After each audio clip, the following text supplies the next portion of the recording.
Buksan po natin ang ating mga Bibles sa Proverbs chapter 22. Sa pagpapatuloy po ng pagbasa ng talagang salita ng ating Panginoon. Basahin po natin ang verse 1 hanggang 29. Proverbs chapter 22. Verse 1. Ang mabuting pangalan ay higit na kanais-nais kaysa malaking kayamanan. Higit sa pilak at ginto ang tinanggap na parangal.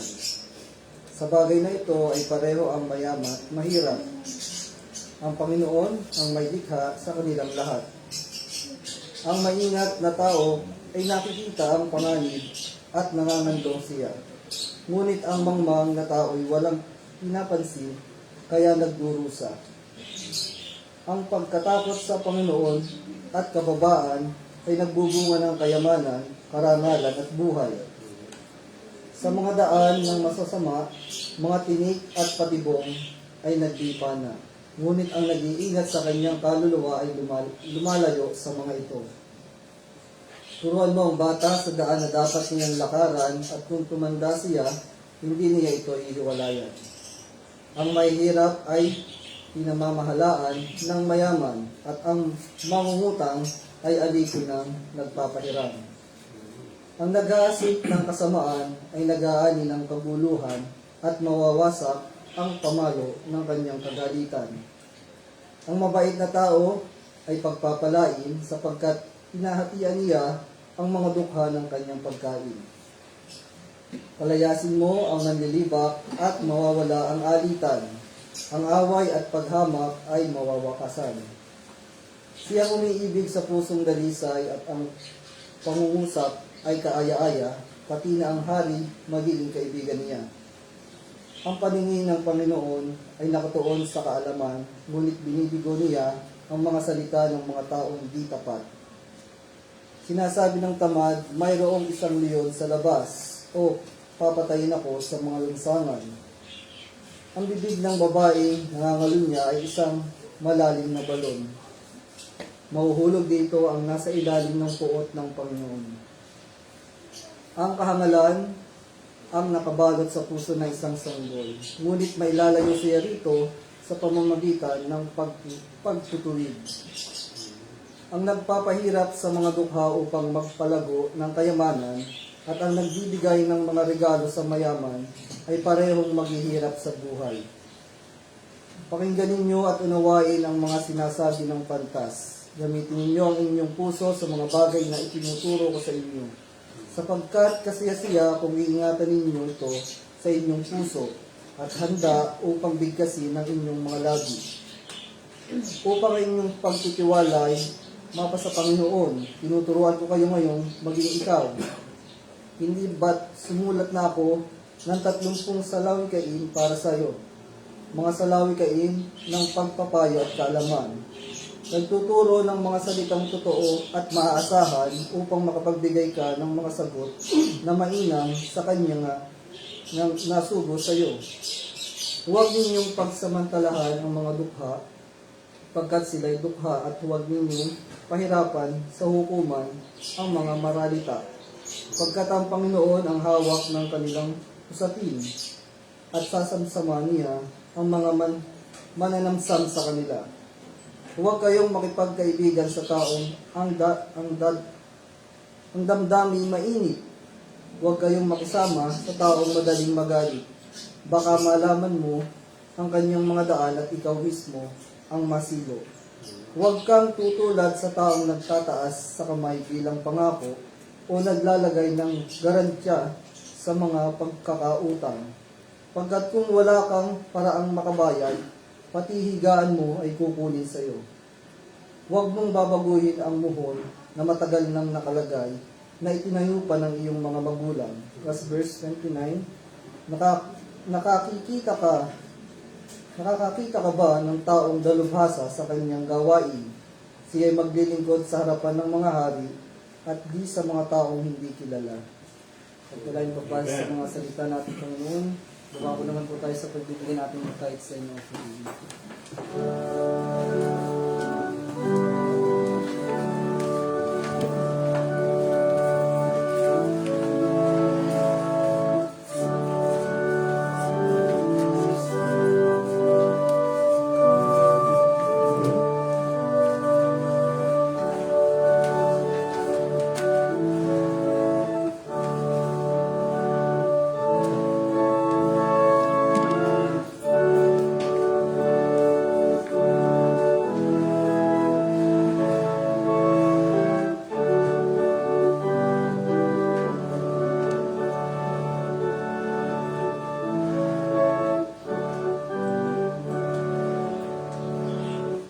Dadako naman po tayo sa panalangin at paghahandog at pasasalamat. Purihin ka, O Panginoon, na Diyos ng Israel, magpakailanman kailanman. Iyo, O Panginoon, ang kadakilaan at ang kapangyarihan at ang kaluwalhatian at ang pagtatagumpay at ang karangalan, sapagkat lahat ng nanga sa langit at nanga sa lupa ay iyo. Iyo ang kaharian, O Panginoon, at ikaw ay nataas sa Pangulo sa lahat. Ang mga kayamanan at gayon din ng karangalan ay nagmumula sa iyo. At ikaw ang nagpupuno sa lahat. At nasa iyong kamay ang kapangyarihan at kalakasan. At nasa iyong kamay ang pagkakadakila, pagpapadakila at pagpapalakas sa lahat. Kaya't ngayon, aming Diyos, kami ay nagkapasalamat sa iyo at aming pinupuran yung maluwalhating pangalan. Ngunit sino ba kami na kusang makapaghandog sa ganitong paraan? Lahat ng bagay ay nagmula sa iyo at binabalik lamang namin sa iyo ang binigay ninyo sa amin. Sapagkat kami mga dayuhan at manglalakbay sa harap mo gaya ng lahat ng aming mga ninuno. Ang aming mga araw sa lupa ay gaya ng anino at hindi magtatagal. O Panginoon namin Diyos, lahat ng kasaganang ito na inihandog namin ay nagmumula sa iyong mga kamay, pagkat lahat ng bagay ay sa iyo. Alam namin, aming Diyos, na iyong sinisiyasat ang puso at nalulugod kayo sa katapatan, sa katuwiran ng aming mga puso ay kusang loob. At walang pag-iimbot, inihandog namin ang lahat ng bagay na ito at lubos kaming nagagalak sa kusang loob na paghahandog na ito ng inyong mga anak. O Panginoon Diyos, dina Abraham, Isaac at Israel, ang pagnanasang nawang ito ay panatili ninyo sa puso naming lahat at manatili nawa kaming tapat sa iyo. Amen. Hango mula sa 1 Chronica, chapter 29, verse 10 to 18. Amen. Maraming salamat po. Makakapo na po ang bawat isa.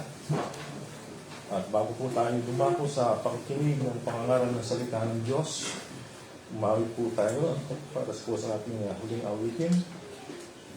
Buksan niyo po ang mga songbook sa song number 36.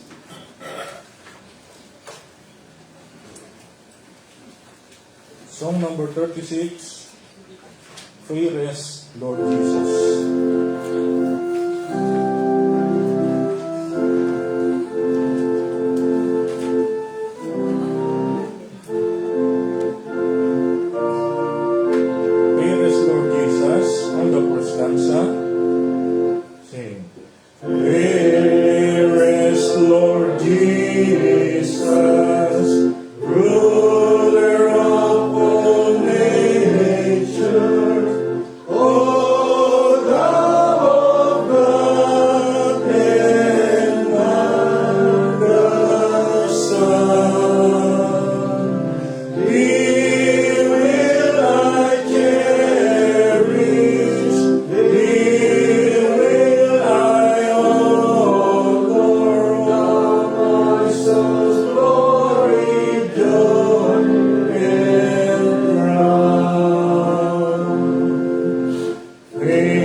Jesus shines brighter. Jesus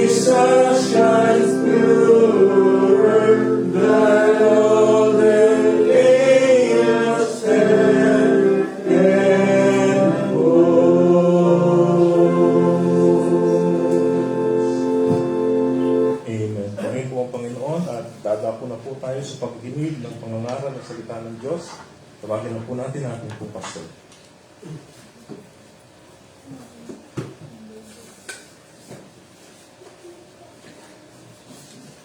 Mabiyaya at mapagpalang umaga sa ating lahat. Ito pala mga kapatid, magiging.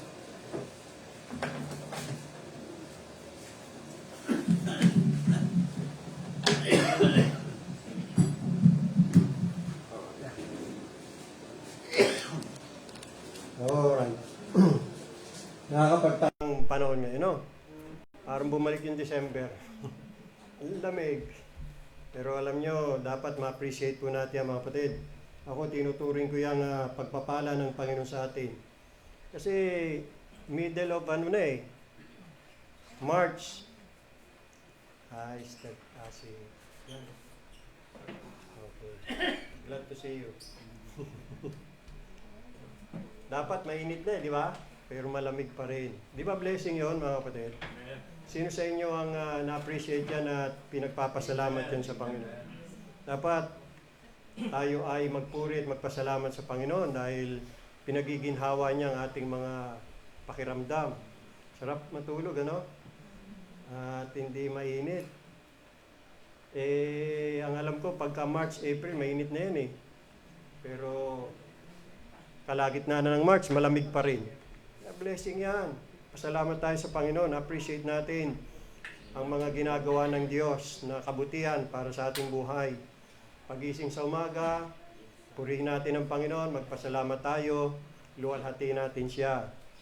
Alam niyo, pagka sikat ng araw, ang Diyos naghahanap kung sino yung mga magpupuri at magpapasalamat sa Kanya. Dito kaya San Pablo, sino kaya? Pag tumingin ng Panginoon San Pablo, sino kaya rito mga taong nagpapasalamat, nagpupuri sa akin? Kaya kung ikay tunay na mananampalataya, dapat ma-appreciate mo yan at pasalamatan mo at purihin ng Panginoon. Salamat sa maging hawang klima. Malamig. Pagka mainit maalinsangan, masakit sa ulo, di ba? Marami na stroke dyan Maraming na-heat stroke. Kaya yan ang isang mga mabuting bagay na dapat natin ma-appreciate sa ginagawa ng ating Panginoon. Buksan po natin muli ang ating pong mga Bible. Tayo po dumako sa pangangaral ng salita ng Diyos. Napakarami mga mabuting bagay na ginagawa ng Diyos at pinagkakalob sa atin na dapat natin siyang purihin at pasalamatan. Tumayo po tayo. Ating basahin ang Psalm 19. Psalm 19. Sa talatang 10 at 11, verses 10 and 11, verse 10 and 11, babasahin ko sa King James Version, English. More to be desired are they than gold, than much fine gold, sweeter also than honey and the honeycomb. Moreover by them is thy servant warned, and in keeping of them there is great reward. Missing God's blessings pa rin tayo, part 2. Shall we go to the Lord in prayer? Let's all bow down and kneel before the Lord our Maker. Panginoong Diyos, purihin at luwalhatiin kayo. Kami po ay lubos na nagpapasalamat sa lahat ng kabutihan niyo sa amin, sa iyong biyaya. Kasama na dyan itong malamig na klima, napakaginhawa. Salamat, Panginoong Diyos. Na-appreciate po namin lahat ng mga buting bagay na ginagawa niyo po at ipinagkakalob sa aming buhay. Purihin at luwalhatiin kayo, Diyos. Napakabuti niyo po. Tunay ngang napakapalad po namin na kayo po ang aming Diyos. Ngayon pong umaga, aming pong tutunghayan ang mahalaga niyo mensahe sa amin. Panalangin namin, Panginoon, ay handa niyo po ang aming mga puso at isipan. Tulungan niyo po kami na maging maliwanag sa amin, maintindihan namin mabuti ang mensahe po ninyo. Ito po ay aming pagbulay-bulayang mabuti, pag-isipan, isa puso, at higit sa lahat, isa katuparan. Gawin niyo pong blessing sa bawat isang mensahe, mangusap kayo sa amin, ayon sa aming ayon sa kani-kanyang kalalagayan at pangangailangan. Naway kayo lamang ang may taas, Panginoon Kristo, ang aming Panginoon Kristo'y mahayag at ibus sa amin ang ipagpapalang spiritual. Patuloy kami humingi ng kapatawaran sa aming mga kasalanan. Ang lahat ng ito aming dalangin sa banal na pangalan ng Panginoong Hesus. Amen. Makakaupo na ho kayo. Salamat. Basahin ko ulit. Moreover, to be desired are they than gold, yea, than much fine gold, sweeter also than honey and the honeycomb. Moreover, by them is thy servant warned, and in keeping of them there is great reward. Ang mga salitang ito ay tumutukoy sa salita ng Diyos. The law of the Lord, gaya ng sinabi ho dito sa verse 7, the law of the Lord. Or the statutes of the Lord in verse 8. O ito ay tumutukoy sa kanyang precepts, commandments. Now, if on the one hand, in keeping God's commandments there is great reward, then the breaking of them involves great loss. Proverbs 13:15, the Bible says, the way of the transgressors is hard. Last Sunday, ay natungay po natin ang darker side ng paksang ito na it is sadly possible to miss God's blessings and bring down upon ourselves adversity. If we are not going to obey God, we are going to be the losers. But if we obey Him, we're going to be the gainers. Ang mga adversities, hindi po yan dumarating haphazard. Yan po ay dumarating from the hand of God. Nor does He appoint them arbitrarily but righteously. Kapag ang buhay natin ay wala sa hulog, kapag ang buhay natin ay hindi yung naka-align sa mga tuntunin ng Diyos or precepts, lihes, at malayo sa kanyang mga daan, sigurado po na hindi po tayo papaboran ng Diyos. Mamimiss natin ang pagpapala ng Diyos sa ating mga buhay. Basahin natin Jeremiah chapter 2 verse 19. Sa Jeremiah chapter 2 verse 19, ganito pong sabi ng Diyos sa bayang Israel. Jeremiah 2:19, pakinggan niyo po. Thine own wickedness shall correct thee, and thy backsliding shall reprove thee. Know therefore and see that it is an evil thing and bitter that thou hast forsaken the Lord your God, and that my fear is not in thee, said the Lord God of hosts. Pansin niyo mga kapatid, ang kasalanan hindi lamang po evil, bitter din. Masaklap, mapait. Yan ang dahilan kung bakit ang kasalanan po ay kalimitan tinatawag sa Bible na kahangalan. Folly, foolishness, sapagkat hindi lamang po ito isang krimen, kundi ito po ay kaululan, kahangalan sa ating mga sarili. Kung ang pagsunod sa mga aral, utos, alituntunin ng Diyos, magdadala sa atin ng pagpapala at pabor ng Diyos, eh di isang malaking katangahan, isang malaking kahangalan na hindi sundin ito. Di ba? Nagdadala ito sa atin ng kahangalan. Kumbaga nasa kama ka na, gusto mo pa doon sa papag. Doon ka na sa kama. Malambot. Kaya lang may kondisyon na dapat sundin. Kaya ang paggawa ng kasalanan, hindi lamang yan crime. It is folly. It is foolishness toward ourselves. Gaya ng pinatutuhanan sa talatang 17. Sabi diyan ng Panginoon sa sambahayan ni Israel, hast thou not procured this unto thyself? In that thou hast forsaken the Lord thy God when He led thee by the way. Ang lupain ng Israel ay naging tiwangwang, naging laid waste, at ang kanilang mga lungsod ay sinunog ng kanilang mga kaaway. Yun ang na-procure nila sa kanilang mga sarili. Bakit? Because they have forsaken the Lord. They have turned away from His ways. Hindi sila nakinig sa tinig ng Panginoon. Hindi sila sumunod sa kanyang mga lituntunin at mga kautusan. Kaya yun ang napalaho nila. Marami po ang mga kapahamakan dulot ng ating pagkakasala. At ang pangunahin po rito ay ang pagharang natin sa daloy ng mga pagpapala ng Diyos. Malaki po ang kapalit o kabayaran ng kasalanan. Dahil hindi lamang po ito agad na inaaliso sa atin ang mga pagpapalang ito, kundi pinipigilin din po nito ang ating pagtanggap sa future o sa hinaharap ng mga biyaya ng Diyos. Sa madaling salita, ang sinasadyang pagkakasala ay humahad lang po yan sa ating pagtanggap ng mga pagpapala ng Diyos para sa atin.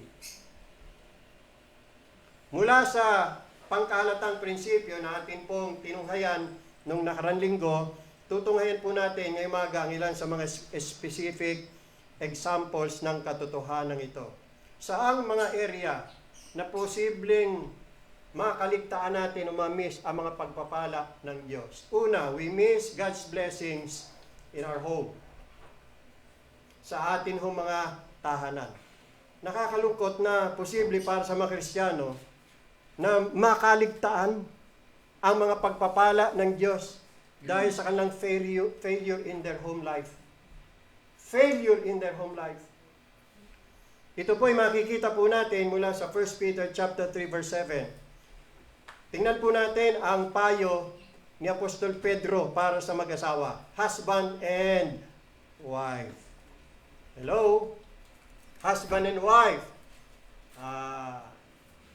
Mga mag-asawa, makinig po tayo.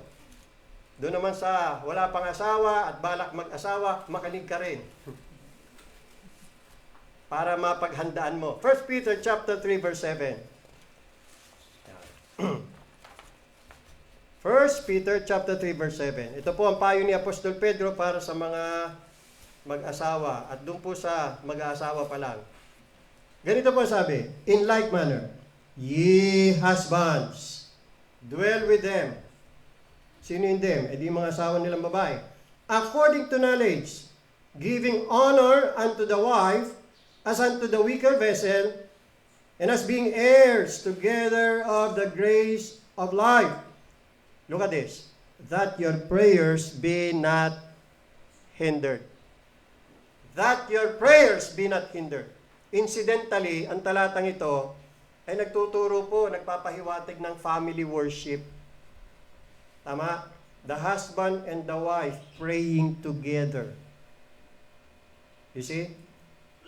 Now, bukod pa rito, itinuturo nito na ang kanilang treatment sa isa't isa o pakikitungo sa isa't isa ay magkakaroon po yan ng close bearing sa kanilang joint petition or joint supplication. Kasi, kung hindi makakamit ang pagkakasundo sa tahanan na tinatawag sa English na domestic harmony, anong pagkakaisa ng Espiritu ang magkakaroon kapag sila po ay nagsama sa harap ng trono ng biyaya? So pansin niyo po yung mahalagang puntos dito mga kapatid. Family worship, yung kahalagahan ng pagtrato sa isa't isa, domestic harmony, unity in spirit. Yan po yung mga mahalagang prinsipyo na dapat ma-exercise at pairalin ng mag-asawa. Ulitin ko, family worship, treatment sa isa't isa, domestic harmony, domestic concord, at unity of the spirit. Para pagdating sa espiritual na buhay nila, nagkakaisa rin sila. Lalo na pagdating sa pananalangin. Joint prayer, joint petitions. You see? Now, ito po ang dahilan kung bakit ang pagiging equally yoked together ay napakahalaga sa mag-asawa. Yan. Kaya pagdating sa pag-asawa, ayan, kayong mga dalaga at binata, hindi po advisable ang unequally yoked together with unbelievers. Na sinabi po yan sa 2 Corinthians chapter 6 verse 14. Basahin natin. Babalik tayo sa 1 Peter chapter 3. sandali muna tayong pumunta sa 2 Corinthians chapter 6, verse 14. Hindi advisable na kaya kung ikaw Christian dapat ang mga pangasawa mo Christian din. Hindi advisable na non-Christian. Kung ikaw ay believer, hindi advisable na mag-asawa ka ng non-believer. Kasi ganito sabi diyan sa 2 Corinthians 6:14, be not unequally yoked together with unbelievers. Now, ito po ay metaphor and an allusion sa Old Testament principle ng Diyos na ibinigay niya sa bayang Israel sa Deuteronomy 22:10 na hindi pwedeng pagsamahin sa isang pamatok o yoke ang baka at asno kasi magkaiba sila May two different natures. Two different principles. Yun po yung essence dito In this case, believer at saka unbeliever magsasama, most likely, hindi yan magkakasundo. Bakit? Dalawang magkaibang kalikasan at dalawang magkaibang prinsipyo. Parang pinagsama mo, tubig at langis. Pag pinagsama mo ang init at lamig, ano mangyayari? Lalo na sa kalawakan, di ba, sa atmosphere, pag pinagsama ang init at lamig, ano nangyayari? Di ba sumasabog? Kumukulog, kumikidlat. Kasi nga magkaiba sila So in the spiritual sense, ganun din po mangyayari o diyan. Dahil sila ay magkakontra to opposing principles, antagonism will prevail. Most likely, antagonism will prevail. Hindi magkakaroon ng pagkakasundo. Kaya, pagdating sa, ito ina-apply din to kasi sa marriage maski na sa ibang mga relationships, pagdating dyan, ay hindi talaga magkakasundo ang dalawang magkakontrang prinsipyo o puwersa. Kung ang isa papuntang kaliwa, isa pupunta kanan. O saan pupunta yun? Di wasak. Wasak ang tahanan. Di ba? Dapat forward hindi. Yung isa punta kaliwa, yung isa punta kanan. Yung isa a-attend dito, yung isa a-attend dun. Sa Katoliko, sa Iglesia, kay Elisoriano, o kung saan man. O baka atin pa dun sa kay Buddha. O kaya dun sa moske. Magkaiwalay, Imposible ang harmony pagka ganyan. Unequal yoke yan, hindi parehas. Kaya yan ang ibig sabihin ng be not unequally yoked together. Dapat equally yoked. Yan, equally yoked together. So now you know. It is advisable. If you are a believer in Jesus Christ, dapat ang mga pangasawa mo believer din in Jesus Christ. Para parehas kayo ng prinsipyo. Di ba? Now, kahit na sa mag-asawa na parehong Kristiyano, kung minsan hindi pa rin magkasundo. You see? Doon na nga sa dalawang believer, unbeliever, hindi na magkasundo doon sa dalawang Kristiyano, hindi na magkasundo doon pa kaya sa hindi magkapareho, hindi parehas na Kristiyano. You see? Now, dito tayo sa parehong Kristiyano. Kahit nga sa magkaparehong Kristiyano, parehong believers, sila po ay required to regulate their conduct by the precepts na ibinigay sa kanila ng Diyos na dapat nilang sundin. Bawat isa sa kanila. Say natin. Una, ang asawang babae. Balik tayo sa 1 Peter chapter 3, verse 7. The wife. Yan. That she be in subjection to her husband. Gaya ng sinabi rito sa verse 1. In the same manner, ye wives, be in subjection into your own husbands, that if any obey not the word, they also may without the word be won by the behavior of the wives. Now, ito'y address ni Peter sa mga asawang babae na mga mananampalataya. Obviously, sila ang ina-address, sila ang pinangangaralan ni Peter. Na sila'y magpasakop sa kanilang mga asawang lalaki na in this case, mga di mananampalataya. Yun. So nagkaroon sila ng mga asawa na hindi mananampalataya. Well, siguro, parehas pa sila noong unbeliever. It so happen na dumating ang panahon, yung babae ay na-convert, yung lalaki hindi pa, or hindi. Yan. So anong dapat na ikanda? Anong dapat na iasal ng isang Kristiyanong babae towards her unbelieving husband? Submit. Be in subjection. Yan. And lubusan at masikap at masigasig na i-cultivate niya, take note, i-cultivate niya yung meek and quiet spirit. Tingnan po dito sa talatang 4. But let it be the hidden man of the heart, in that which is not corruptible, even the ornament of a meek and quiet spirit. Mga babae, gusto ng Panginoon na ma-develop sa inyo itong characteristic or character na meek and quiet spirit. Ito ang kalooban ng Diyos sa inyong lahat. Sapagkat ito po, sabi rito, which is in the sight of God of great price. Well, of course, okay lang naman ang mga babae magpaganda. No? Halos lahat ng panahon at oras, diyan nakapokus sa pagpapaganda. Diba? Gumagastos. Pinaggugugulan ng maraming oras. Pero higit pa dyan mga kapatid, mas bigyan nyo ng tuon yung pagpapaganda ng panloob. Kasi ito yung mayroong great price. Ito yung sa paningin ng Diyos, sa harapan ng Diyos ay of great price. You see? Ang pinahalagahan ngayon ng mga babae, panlabas lang eh. Dapat pati panloob.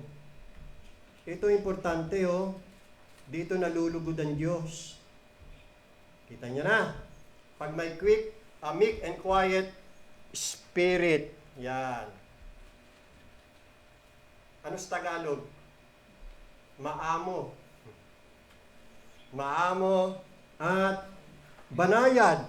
Tahimik na espiritu. Kabaliktaran po yan mga kapatid ng self-willed, stubborn, domineering, maingay, mabunganga, palaaway na babae. Kabaliktaran ng meek and quiet spirit. Punta naman tayo sa husband.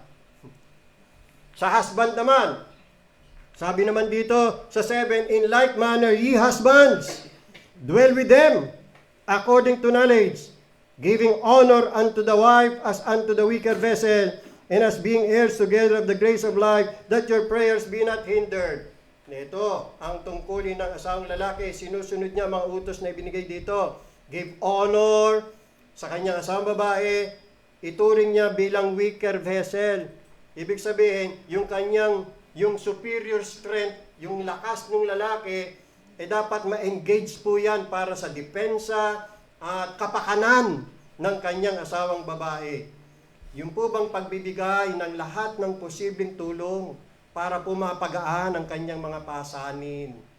Otherwise, pag hindi po nangyari yan, ang kanilang mga panalangin, ang kanilang mga petisyon will be hindered. You see? And God's blessings forfeited. Nakita ko niya? Punta naman tayo sa payo ni Paul. Kasi meron pong God-given role para sa husband and wife. Specific God-given role. Diyos ang nagbigay niyan. Tungkulin po yan ng asawang lalaki at asawang babae. Ayon po yan sa itinuro ni Apostol Pablo. Punta naman tayo sa Ephesians chapter 5. Ephesians chapter 5. Ito ang God-given role ng husband and wife. Napaka-spesipiko. Verse 22. Wives, submit. Ayan. The same din yan ng subject or subjection na binanggit ni Peter sa 1 Peter 3:1. Submit yourselves unto your own husbands as unto the Lord. For the husband is the head of the wife, even as Christ is the head of the church, And He is the Savior of the body. 24, therefore, as the church is subject unto Christ, so let the wives be to their own husbands in everything.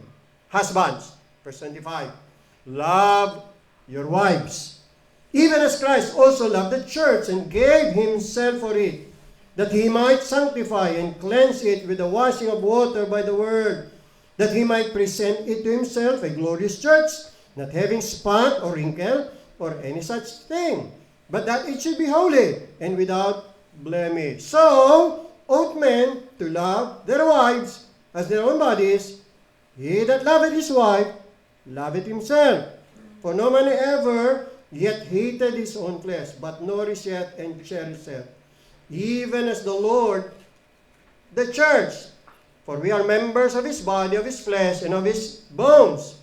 For this cause shall a man leave his father and mother, and shall be joined unto his wife, and they shall be one flesh. This is a great mystery, but I speak concerning Christ and the church. Last verse. Nevertheless, let every one of you in particular so love his wife, even as himself, and the wife see that she reverence her husband. Let's go into detail. First, address sa husband. Ano ang God-given role ng Diyos sa husband? To love their wives. To love their wives. Yeah. Husbands, love your wives. Look at in verse 29. Husbands, nourish. Katulad ng ginawa ng Panginoon, ginagawa ng Panginoon sa kanyang church. Yung relationship ng husband and wife, ikinumpara ni Paul sa relationship ni Jesus Christ sa kanyang beloved church. Now, we all know that the church is the Lamb's wife. Ang iglesia, ang asawa ng kordero. At ang kordero is Jesus Christ. Siya ay ikinasal sa kanyang iglesia.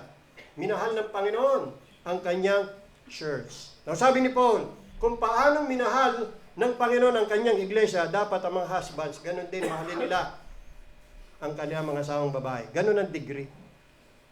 Kita nyo? Ganun ang degree. At paano pinatunayan Jesus Christ ang pag-ibig niya, ang pagmamahal niya sa kanyang church? He gave His own life. He gave His life. He died for her. He redeemed her. He shed His blood. Nang sa ganon ang kanilang kasalanan ay maatol o mapawi. That's how Jesus Christ loved His church. And not only that, He nourished her.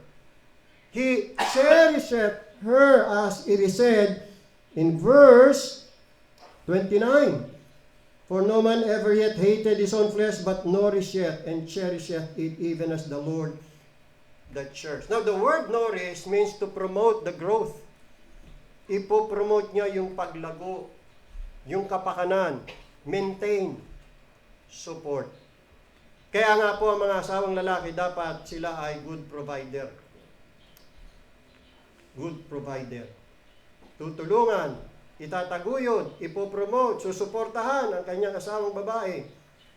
Now, yung salitang cherish naman, sa Tagalog, kandilihin, kinakandili, inaalagaan. Yan. Yung asawang lalaki ay patient and tender. Meron siyang patient tenderness and forbearance. Pagtitiis. Pagpapahinuhod sa mga kapintasan, sa mga kahinaan ng kanyang asawang babae. Kung lalabag sa batas na sasamantalin ng lalaki ang kanyang headship, kasi nga lalaki head of the wife, siya yung itinalagang leader ng Panginoon, head. Siya dapat ang namumuno sa tahanan. Ngayon, kung lalabagin ng lalaki ang batas ng pagiging head at sasamantalahin niya ang kanyang leadership at magiging malupit, kahit na ito po ay tinitiis ng may kaamuhan ng kanyang asawang babae, yung kanyang pong spirito ay madudurog pa rin at ang pag-ibig ay manlalamig. Kung tatratuhin niya ang kanyang asawa na parang alipin, o katulong, o alila, Sa halip na asawa, ang Holy Spirit po mapipighati, magigrieve. At isususpindihin niya ang lahat ng kanyang spiritual graces. Mahadlangan ang kanilang panalangin. Di ba sa panalangin, sino tumutulong sa atin? Di ba Holy Spirit? Pagka wala tayo sa hulog, hindi tayo naka-align sa kalooban ng Diyos, sa kanyang mga prinsipyo, hindi tayo tutulungan ng Banal Espiritu, manalangin ng gaya ng nararapat. Sapagkat ang Banal Espiritu ang tumutulong sa atin na manalangin ng gaya ng nararapat. Sapagkat siya nakakaalam ng kaisipan ng Diyos dahil siya Diyos din. At siya rin ang nakakaalam kung ano ang ating pangangailangan, kung ano ang nararapat para sa atin. Kaya ginagayad tayo ng Panginoon sa tamang panalangin, sa tamang paghingi. Ngayon, kung hindi tayo align, out of tune tayo sa Diyos, paano tayo gagayad? Yun, kaya nahadlangan ang mga panalangin. Kita nyo? Again, kung yung lalaki ay maging makasariling malilimutin sa mga kahinaan, sa mga infirmities ng kanyang asawa, lalo na may kinalaman sa panganganak, kung hindi niya siya magiging masigasig sa pagsisikap na pag-aanin ang kanyang ang mga pasanin ng kanyang asawang babae at pasiglahin ang kanyang kalalagayan o i-comfort siya habang lumalaki ang pamilya, kung hindi niya po gaanong inaalala at inaalagaan ang health at comfort ng kanyang misis, kung gayon, mararamdaman niya ng asawa. Mararamdaman niyan ng asawa niya yung pagiging manhid ng kanyang mister. At dahil dyan, magdadalamhati siya dito. Ano resulta? Ang harmony ng spirit ay mawawala. Tama? Kaya sa kasong ito, mga kapatid, ang kanilang mga panalangin ay mahadlangan. O kaya'y mapuputol. Mapuputol. Bakit? Dahil sa domestic discord. Hindi pagkakasundo sa tahanan. Ang puso ay nagugulo para sa pagsusumamo at sa gayon ay nawawala ang pagpapala ng Diyos. They miss God's blessings. So yan ang tungkulin ng asawang lalaki. Punta naman tayo sa tungkulin ng asawang babae. Ang liwanag, verse 22, Wives, submit yourselves unto your own husbands as unto the Lord. Nakita natin ang God-given role ng Diyos sa mga kababaihan na may mga asawa, submission, obedience, and reverence. Na binanggit po dyan sa talatang last verse, verse 33, see that she reverence her husband. Ano ibig sabihin ng reverence? Phobeo, ang Greek word, kung saan hinangon salitang phobia. May phobia. Na hindi naman negative ang ipinapahiwatig niyan. Alam niyo ba yung salitang phobeo, ginamit din yan para sa Diyos, takot sa Diyos? Reverence. Nung i-translate sa English, ibig sabihin niyan, mga kapatid, nagpapakita o nagpapahayag ng respeto and high regard.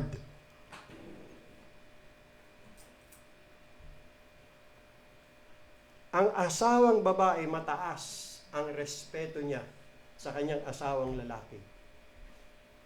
Iginagalang niya. At dahil sa mataas ang kanyang respeto at iginagalang niya, meron siyang pagsunod. Yun po ang ibig sabihin ng takot.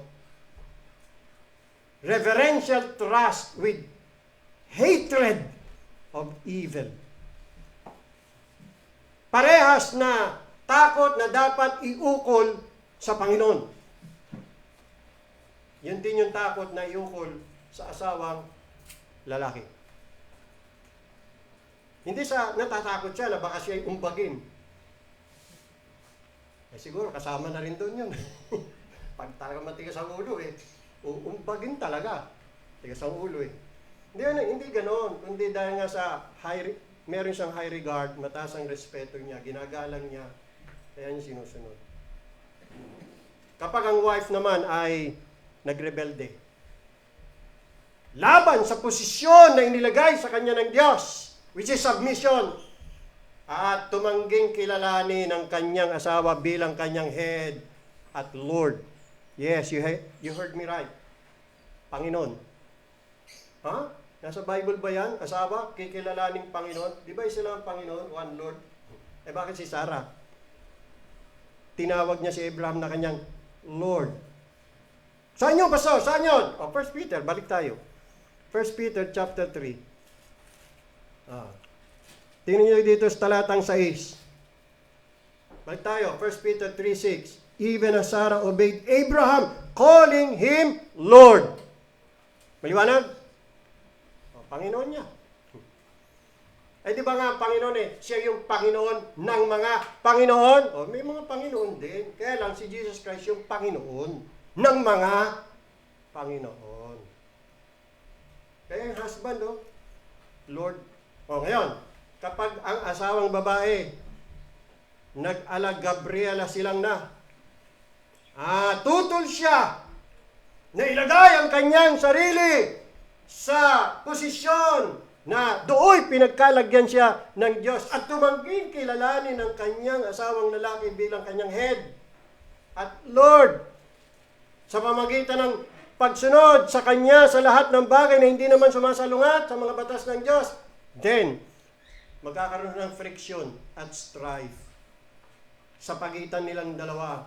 Magkakaroon yan, magkakaroon yan ng alitan at pagtatalo sapagkat ang isang godly husband ay hindi ho dapat sumuko o kaya makipag-bargain para lamang sa compromising plea of peace at any price.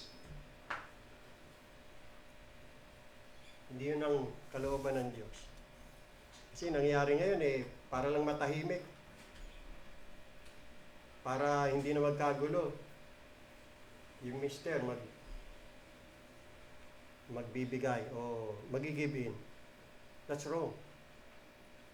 That's wrong. Hindi ko gano'n ang turo ng Bible.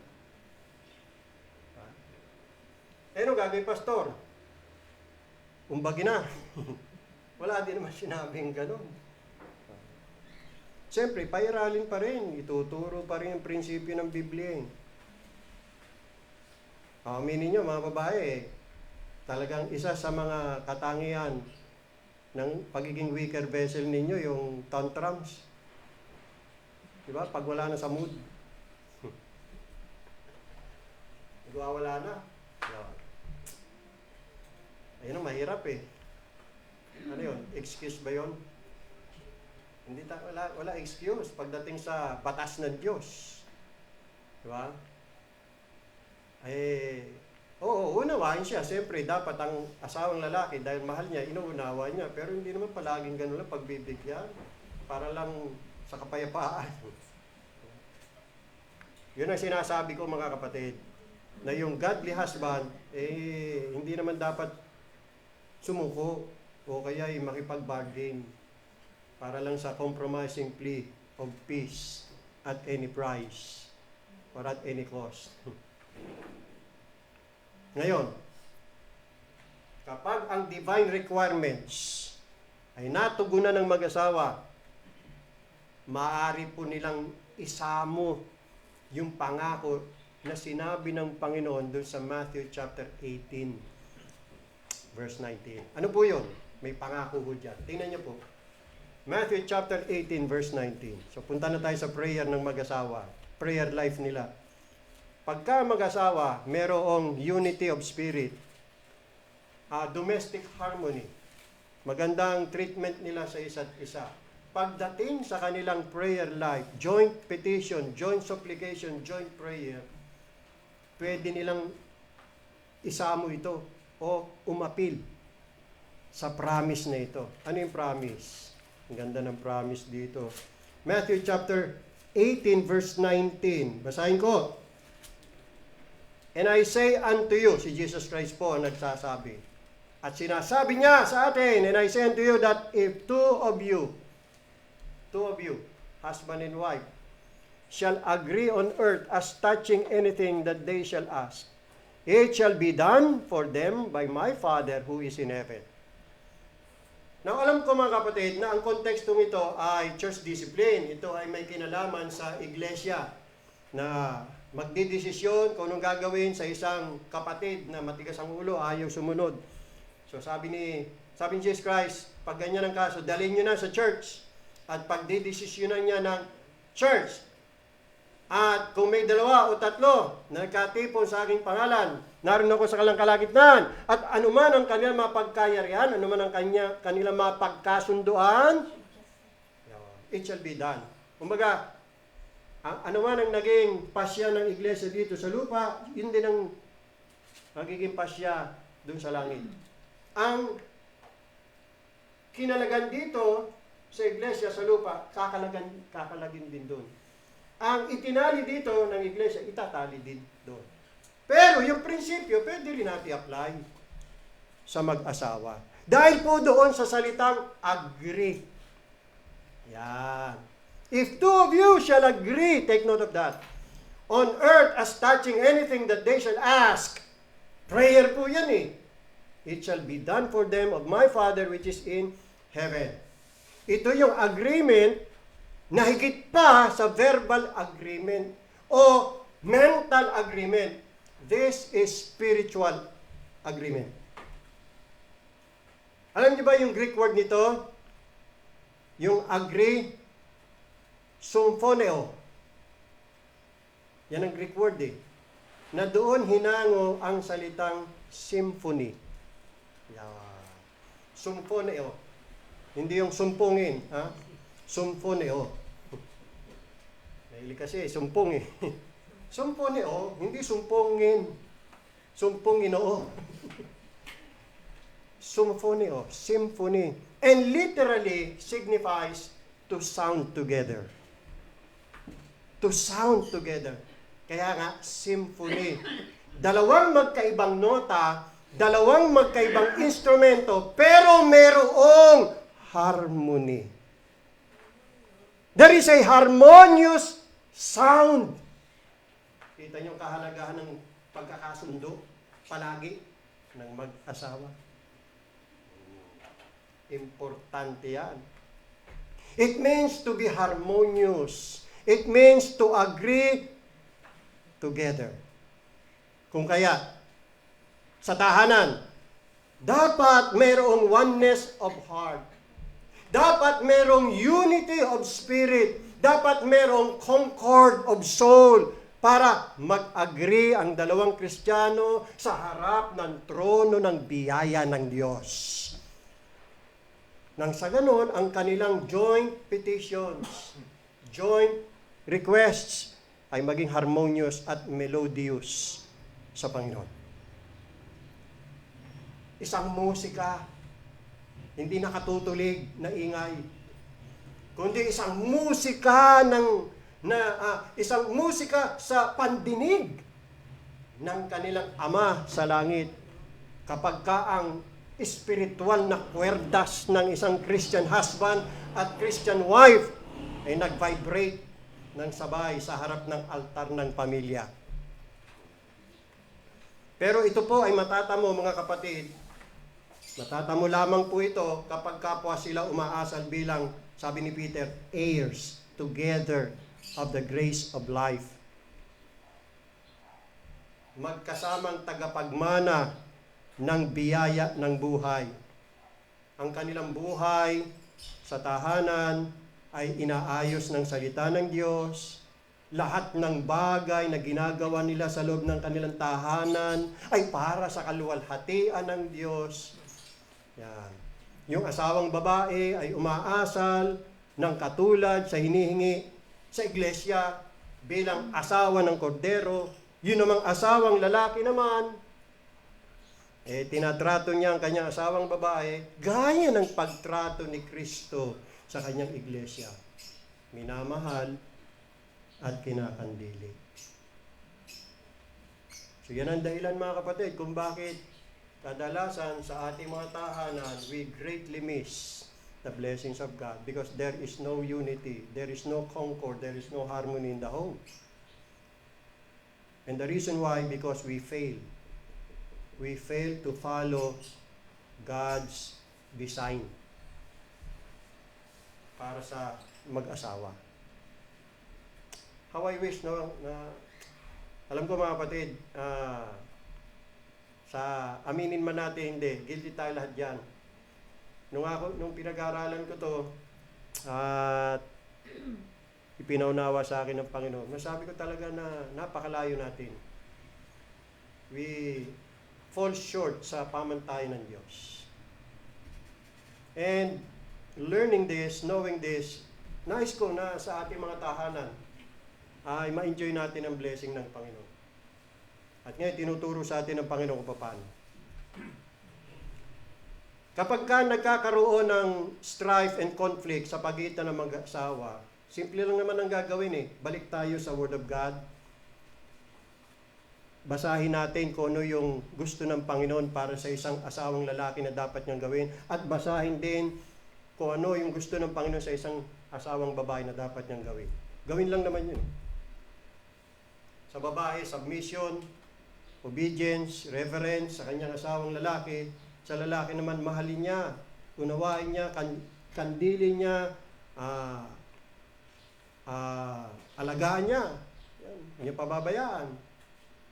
Ganun lang naman. Balik tayo sa basic para maayos.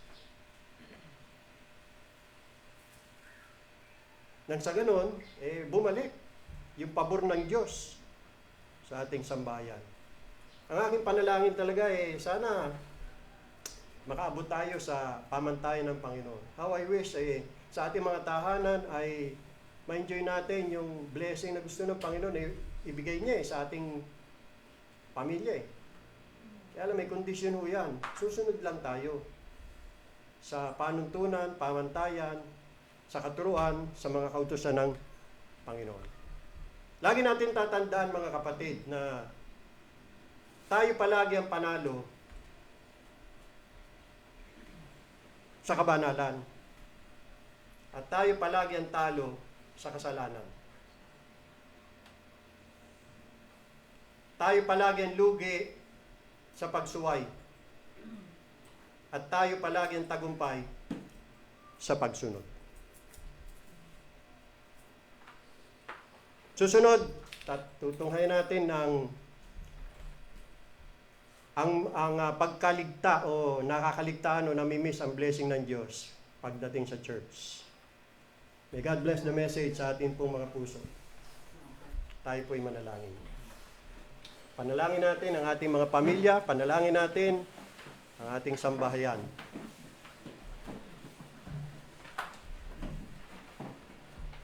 Panginoon naming Diyos, luwalhati, karangal, kapurihan, amin na alay, matapos naming matunghay at mapakinggan ang iyong mahalagang mensahe. Nakita po namin kung ano yung kalooban para sa mag-asawa o pamilya. Nais niyo po na magkaroon ng kaayusan, nais niyo pong igawad ang iyong blessing, yung pinakamahusay na bagay, nais niyo pong maranasan nila. Lamang kung tatalima lamang ang lahat ayon sa itinuturo niyo mula sa iyong mga salita. Sa inyong harapan, sa inyong luklukan, ay dinadala namin ang aming pamilya. Tulungan niyo kami, Panginoong Diyos, na makasunod, makaabot sa inyong pamantayan. Mga asawang lalaki, mga asawang babae, tulungan niyo, nawa niyo, Panginoong Diyos, gabayan. Matupad namin ang aming mga responsibilidad, matupad namin ang mga tungkulin na mayroon pong kasigasigan at kasiyahan sa aming mga puso. Nais namin, Panginoong Diyos, ang iyong pagpapala sa aming tahanan. Tulungan niyo po kaming mga mag-aasawa na magkaroon ng harmony, unity, and concord sa spirito at kaluluwa, sa puso, Panginoong Diyos. Kaming lahat ay susunod sa kagustuhan ninyo, sa mga utos ninyo. At yan naman para sa aming kapakinabangan. Yan naman para sa amin pong kaligayahan. At para din po yan sa inyong kapurihan at kalwalatian. Pagpalain niyo po ang aming sambahayan, i-guide niyo kami ng iyong mga prinsipyo, ng iyong mga utos, ng inyong mga pangaral. Tulungan niyo po kami na makasunod. Kahabagan niyo po ang aming mga anak, ipinagpe-pray din namin ang kanilang salvation. Nawa sila rin po, Diyos, tulungan niyo makaunawa, makilala nila kayo at ang iyong anak na si Jesucristo. At makita nilang kahalagahan ng iyong mga salita sa kanilang buhay na ito po ang kanilang magiging panuntunan, gabay at pamantayan sa kanilang landas sa buhay na ito na kanilang tinatahak. Pinapanalangin po namin ang mga asawang lalaki na naghahanap buhay, patuloy sila bigyan ng kalakasan ng katawan na may taguyod ang kanyang sambahayan. Pinapanalangin namin ang mga asawang babae na nasa tahanan, inaasikaso ang kanyang tahanan o kaharian sa pangangalaga sa kanyang mister, pangalaga sa kanyang mga anak. Dalangin po namin, Panginoong Diyos, bigyan siya ng kalakasan ng katawan at mapagtisan niya lahat ng hirap, Panginoong Diyos. Itaguyod niyo po siya. Magkaroon ng harmony sa mag-asawa. Ganon din sa lahat ng mga naghahanap buhay, Panginoong Diyos. Pagpalaan niyo ang kanilang mga kamay na nagpapagal. Nanawa, Panginoong Diyos, ay matustusan ang pangangailangan ng sambahayan at hindi maging kaawa-awa at kaaba-aba ang kanilang mga kalalagayan. Salamat, Panginoong Diyos, napakabuti po ninyo. Ang biyaya po ninyo sa amin